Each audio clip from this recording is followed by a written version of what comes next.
Hi, hello and welcome back. Now, I'm going to discuss about the topic constructors in Java. What is meant by constructor? Constructor is a special member of a class that is automatically called when an object is created. It is a special member of a class called automatically when an object is created. It is actually used to initialize the object. Here, we'll see the example. A small example demonstrates the use of constructor. We have a class student, then we have a constructor class student, then we are printing the constructor called. In the main function, we have student s equal to new student of. So we are creating object for the student class, that is for the constructor. So student s equal to new student. S is an object for the class student. So here when the object for the student class s is created, then the constructor class will be called automatically. So this calls the constructor class student and the constructor called will be printed. This is a small example of using constructor in Java. So what are the characteristics of constructors? Constructor name should be same as the class name. It does not have any return type, even void, and it is used to initialize the instance variables.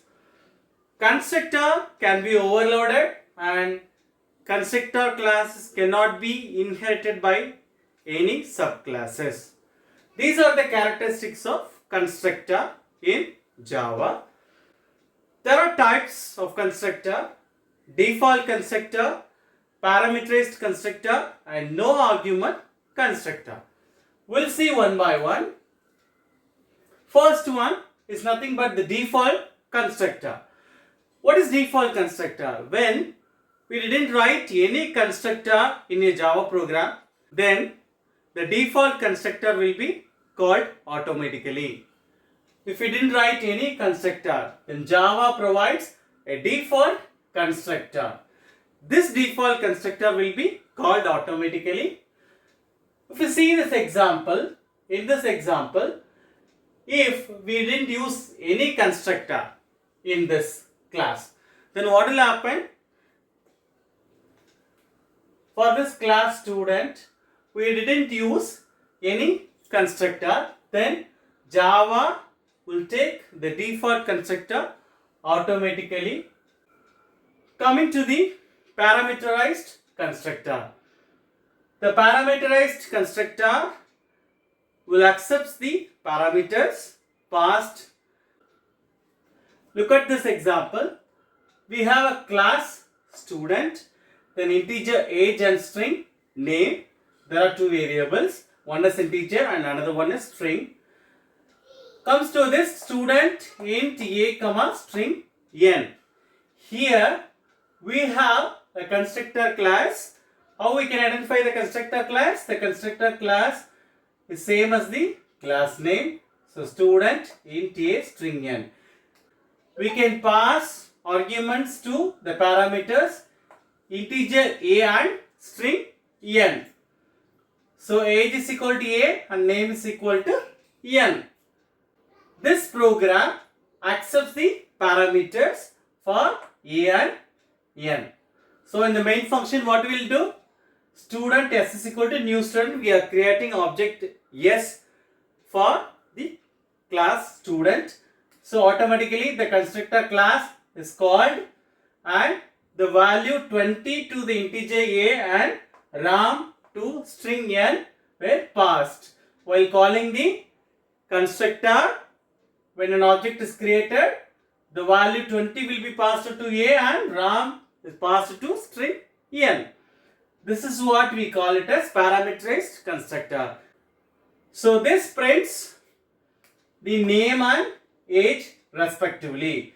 So the output is the name ram and age 20. So here this 20 and ram are passed to the constructor to initialize an object. This is what called as parameterized constructor. Comes to the no arguments constructor. No arguments constructor, here I have abbreviated as NAC, no argument constructor. Constructor that takes no parameter is called as what? No arguments constructor. We'll see the example. Class student. There is a class called student. Then student. This is same as a class name. So it is a constructor. And we are printing the student object created inside. So what is happening is, here it is written explicitly by the programmer that constructor class with no arguments. Simply they have created the constructor class without any arguments. It is only written by the user, that is programmer, and it is not a compiler provided one. This is what called as what? No arguments constructor. Coming to constructor overloading. What is constructor overloading? A class can have multiple constructors with different parameters list, which is called as constructor overloading. So here a class we have, a constructor class we have, and we are just printing a statement. Again the constructor class with different parameter inside the string name. The first constructor here without any arguments, and the second constructor have argument string name. Then we are just printing.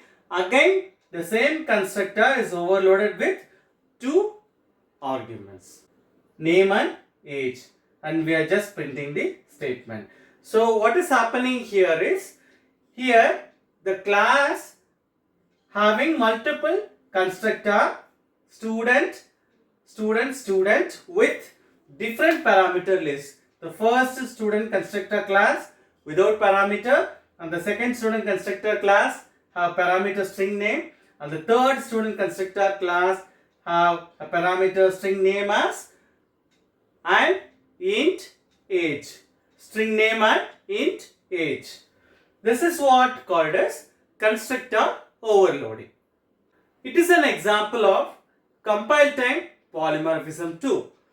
Moreover, discussing about constructor using of this keyword. This keyword is commonly used when the constructor parameters have same name as instance variables. It is commonly used when the constructor parameters have the same name as the instance variables. For example, class student string name and int age. So class student string name and int age. The student of string name and int age, where we will use the this keyword here as using this keyword. See, class student string name and int age. The constructor class student string name comma int age. This is a scenario where the instance variables are same as the parameters of constructor. So here we use the this keyword. This dot name is equal to name. Then this dot age is equal to age. This is how we use this keyword in the constructor, using this keyword with constructor. This is all about constructors in Java. Thanks for watching.